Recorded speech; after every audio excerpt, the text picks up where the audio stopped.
이병헌의 주식 사냥입니다. 자, 결국 트럼프와 이제 미국, 이란 결과적으로 2주간 휴전을 하기로 했어요. 근데 중요한 거는 휴전인 거예요. 종전이 아닌 거예요. 그래서 10일 날 구체적인 이 협상안을 가지고서 이 세부적 협상을 이제 진행을 할 겁니다. 자, 그럼 앞으로의 이제 흐름이 어떻게 될 것인가?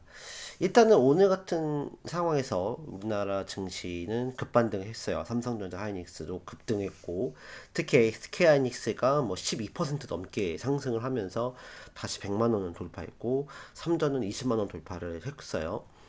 그리고 지금 유가가 17% 정도 이제 하락을 하는, 폭락하는 그런 모습을 보여주고 있습니다.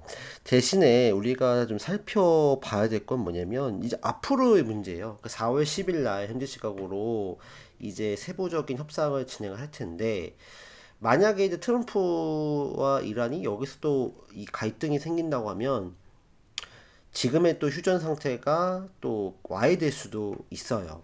그래서 아직까지 이 정말 이 흐름이 판이 바뀌어 버리면 주가가 정말 다시 또 반등했다가 떨어지고 반등했다가 떨어지고 하는 정말 그 롤러코스터 같은 장세이기 때문에 오늘 사실은 저는 뭐 그렇게 생각은 했어요. 아, 증시가 이제는 조금 상승에 대한 업사이드가 나올 수 있겠다라고 봤긴 하지만 그럼에도 불구하고 오히려 올라갔을 때는 좀 보수적으로 바라보는 게 맞다. 그리고 오히려 이렇게 트럼프와 이란이 막 서로 으르렁대면서 싸운다고 하면서 협상이 깨질 것 같은 그런 상황이라고 했을 때 그러면 증시가 떨어질 거잖아요. 그러면 오히려 그때 차라리 매수를 하는 전략으로 가는 어떤 포지션이 맞다 여전히 생각을 합니다. 그럼 우리가 남아있는 어떤 이 흐름들을 어떤 부분들 체크를 해야 될 것인가. 일단은 결론적으로는 트럼프는 빨리 발을 빼고 싶어 하고 이스라엘은 계속 이란을 공격하고 싶어 해요. 그리고 이란도 이스라엘에 대한 강력한 보복을 하고 싶어 합니다.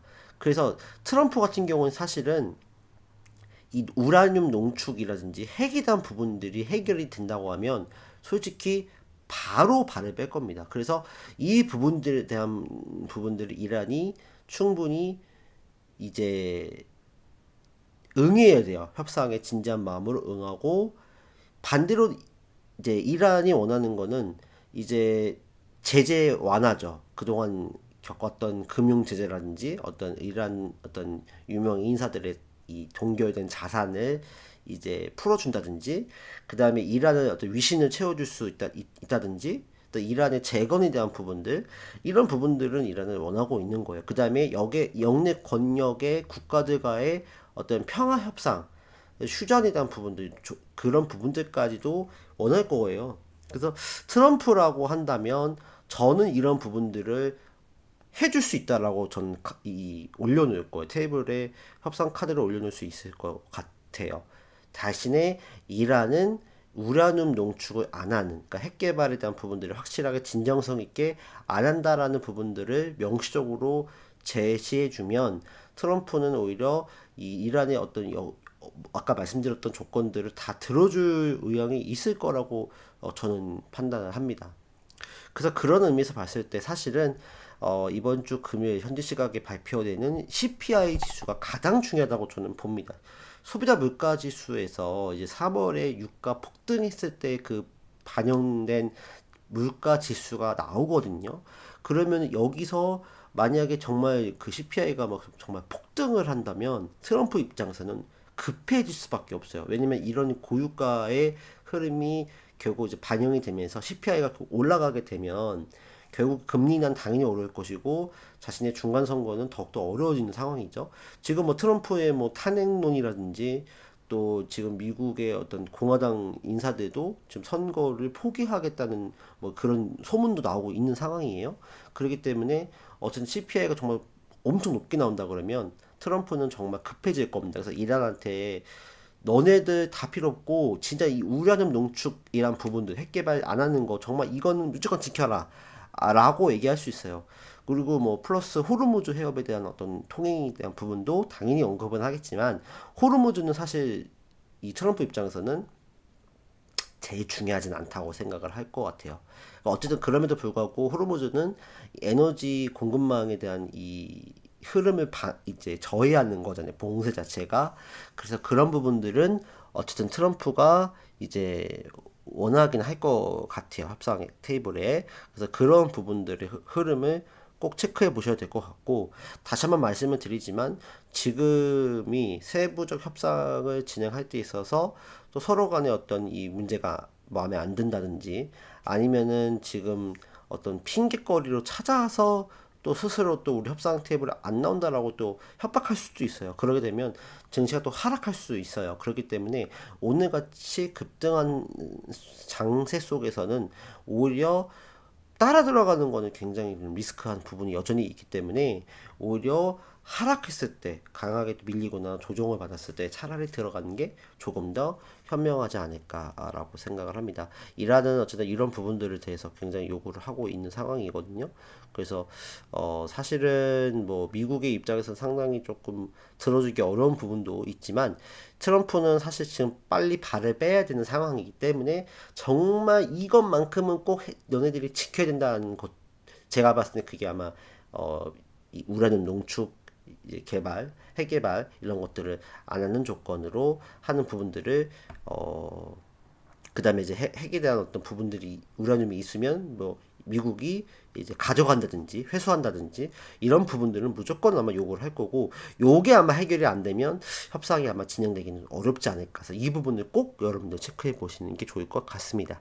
자, 그러면 시장은 어쨌든 지금 좋은 분위기 속에서 오늘 코스피나 코스닥 급등했고 미국 증시도 지금 뭐 급등을 하는 그런 모습들을 보여주고 있습니다. 코스피나 코스닥 모두 상승을 좀 해줬고, 특히 코스피 같은 경우는 21선 위까지도, 빨간색 라인이죠. 빨간색 라인까지 위까지도 돌파를 한 상황이에요. 이러면 결국 전고점까지 트라이 해볼 수 있는 그런 자리이기도 한데, 여기를 넘어갈 수 있을지는 상당히 좀 난센스합니다. 넘어간다고 하면은 뭐 사실 넘어갈 수 있는 요인들은 있어요. 삼성전자 실적, 반도체 실적이 되게 좋기 때문에 우리나라에 뭐 여전히 그 상법 개정에 대한 부분들 남아 있기 때문에 외국인들이 우리나라 증시를 바라보는 시선 자체가 또 긍정적인 상황들.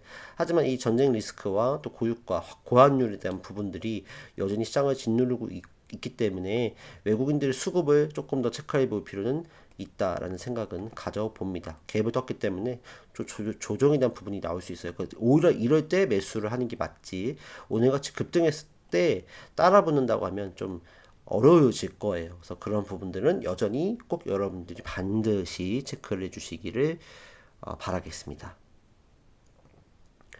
자, 그러면 우리가 어떤 이제 종목군들을 좀 봐야 될까라고 했을 때, 사실은 이제 만약에 이란이 어떤 핵 개발에 대한 부분을 정말 이제 포기하고 우라늄에 대한 부분들을 내주겠다라고 한다고 하면 정말 그 재건 관련주가 오늘도 급등했잖아요.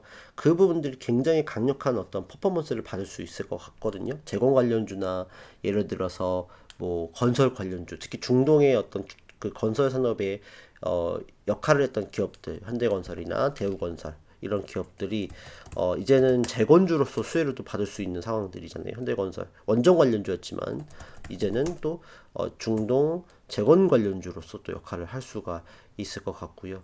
DLNC 같은 종목군 많이 올랐잖아요. 이런 기업들도 수혜를 입을 수 있겠다. 그 다음에 뭐 GS건설, 그 다음에 삼성, ENA 이런 기업들을 여전히 체크해 볼 필요가 있을 것 같고요. 그 다음에 뭐 건설 장비, 뭐 HD 건설 기계 이런 기업들도 수혜를 입을 수 있고, 여러분들이 뭐 테마주로 잘 알고 있던 전진건설 로봇이나 그다음에 뭐 진성 TC 이런 기업들도 이제 수혜를 입을 수가 있다. 그다음에 뭐 HDC나 어떤 이 건설주 중형주들 이런 기업들도 이제 수혜를 입을 수 있지 않을까라고 생각이 좀 들고요.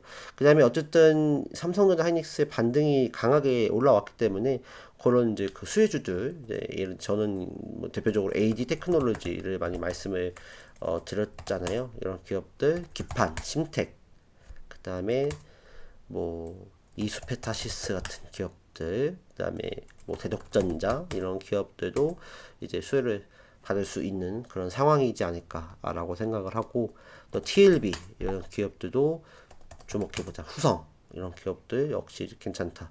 한설, 아이온스라는 기업들도 한번 이제 작은 시가총액이 작지만 한번 주목해볼 필요가 있지 않을까라고 생각을 합니다.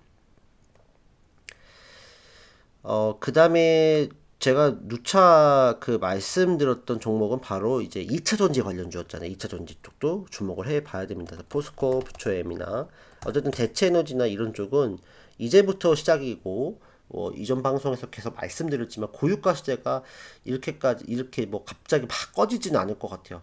그래서 어쨌든 하향 점차적으로 이제 안정화되더라도 이 고유가 시대, 그러니까 전에 뭐 6, 70달러에 머물렀던 유가가 100달러, 120달러까지 올라갔잖아요. 이게 떨어지기는 쉽지는 않을 수 있을 것 같아요. 왜냐면은 이란이 계속적인 어떤 태클을 걸 수 있고, 또 혁명수비대가 또 이란 정부 대통령이 말을 안 듣고 독자적 행동을 할 수 있거든요. 그러게 되면 또 이런 호르무즈 해협에 대한 봉쇄가 또 생길 수도 있는 어떤 그런 위기감을 만들어낼 수 있는 거죠.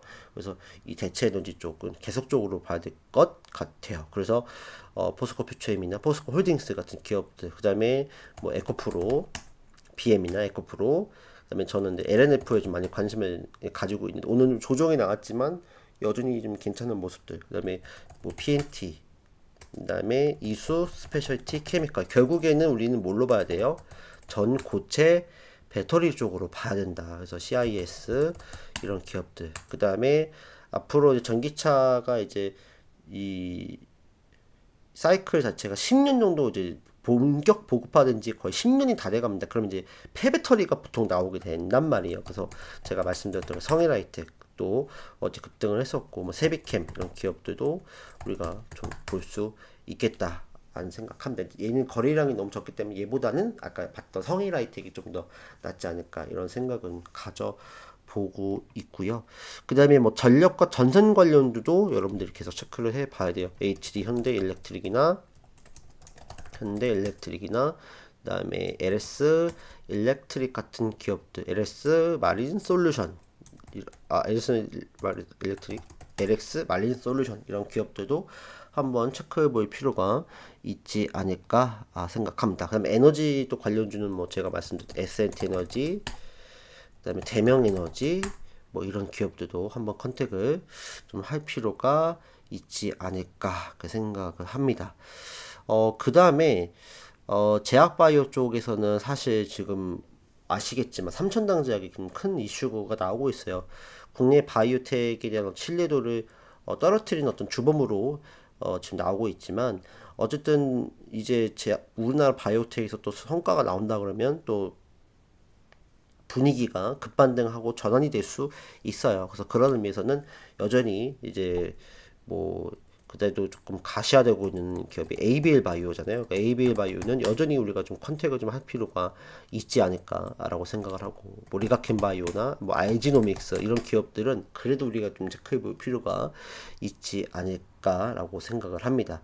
그 다음에 이제 조금 관심을 가져야 될 거는 HLB도 조금 관심을 좀 가져볼 만합니다. 이제 주가가 이제 바닥을 찍고 다시 턴 어라운드하는 상황이기 때문에, 제가 그어놨던 장기 추세선도 이제 오늘 돌파를 좀 했거든요. 돌파 걸쳐 있네요. 딱 그죠? 우연히 공교롭게도. 그래서 여기서 한번 딱 튀어 오른다고 했을 때는 수익이 날 수 있고, 그러니까 HLB와 삼천당제약의 차이는, HLB는 그래도 임상 3상까지에 대해 데이터는 인정을 받은 거잖아요. FDA로부터. 대신에 CMC, 이 공장에서 약물을 생산할 때 있어서 뭔가 이제 문제가 나왔기 때문에, 검증을 못 받았기 때문에 이러는 거지, 데이터는 유효해요. 3상까지. 근데 삼천당작은 뭐 이제 전임상에서 혹은 임상 1상에서 하는 건데, 이런 기술에 대한 부분이 지금 어떻게 보면 뭐 특허에 대한 문제라든지 또 인정을 못 받고 있는 거니까, 좀 그런 점에서는 좀 차이가 확실히 있다는 점을 어필을 좀 하고 싶습니다. 그래서 어쨌든 코스닥이 올라간다고 하면 제약바이오가 올라가야 되는 상황이기 때문에 이런 기업들도 좀 주목을 해볼 필요가 있지 않을까라고 생각을 하고요. 그 다음에 이제 전통적인 AI 관련주도 계속 좀 봐야 됩니다. AI 그 반도체 관련주나 이런 기업들도 여러분들이 꼭 체크해 볼 필요가 있지 않을까. 그 다음에 그 로봇 관련주에서는 이제 뭐 SBB테크, SPG 같은 경우는 기술적 반등이 나올 수 있는 그런 자리대인 것 같아요. 로보티즈도 한번 볼 필요는 있을 것 같고, 그 다음에 이제 그 수술 로봇 쪽에서는 이제 큐렉소라는 기업도 한번 관심을 가져볼 수 있다. 그렇게 생각을 합니다. 그래서 지금은 이런 기업들을 좀 보시는 게 좋다라고 생각을 하고요. 중요한 거는 여전히 말씀드리지만 지금은 만약 오늘 막 급등해서 막 장대 항목 나온 것들은 따라 들어가시지 말고 내일이나 모레 이렇게 조정이 나오는 거 보고 그럴 때 차라리 매수를 하는 게 그래도 손실을 최소화하고 수익을 그나마 극대화할 수 있는 하나의 방법이지 않을까라고 생각을 합니다. 그래서 그렇기 때문에 지금은 너무 무리하게 따라 들어가시는 건 정말로 좀 지양을 하고 싶어요. 그래서 그런 부분들은 여러분들 꼭 기억해 주시고, 항상 리스크 관리가 지금 필요한 그런 시장이다라고 말씀을 드리고 싶습니다. 자, 오늘 방송 여기까지 하겠습니다. 여러분들 시청해 주셔서 감사드리고 여전히 성투하시고 특히 뉴스 여전히 체크 잘 하셔야 돼요. 휴전은 했지만 언제든지 이런 부분들이 또 삐그덕 된다고 하면 시장은 또 그 충격을 받을 수 있다. 다만 다행스러운 거는 그래도 좀 끝자락으로 가는 것 같아요. 미국과 이란의 갈등과 전쟁 분위기가. 그래서 한 차례 더 충격은 올 수 있겠지만, 그 3월달 초만큼 엄청난 이 극악, 극한 상황까지는 아마 가지 않을 것 같기 때문에 한 번 더 밀리더라도 엄청난 폭락을 만들어내지는 않을 것 같아요. 그래서 그런 부분들은 그나마 좀 다행이라고 생각을 하니까, 일단은 그런 시장의 변동성에 대한 부분들은 여전히 여러분들이 좀 안고 매매 임해 주시면 좋을 것 같습니다. 자, 오늘 방송 여기까지 하겠습니다. 시청해 주셔서 감사합니다.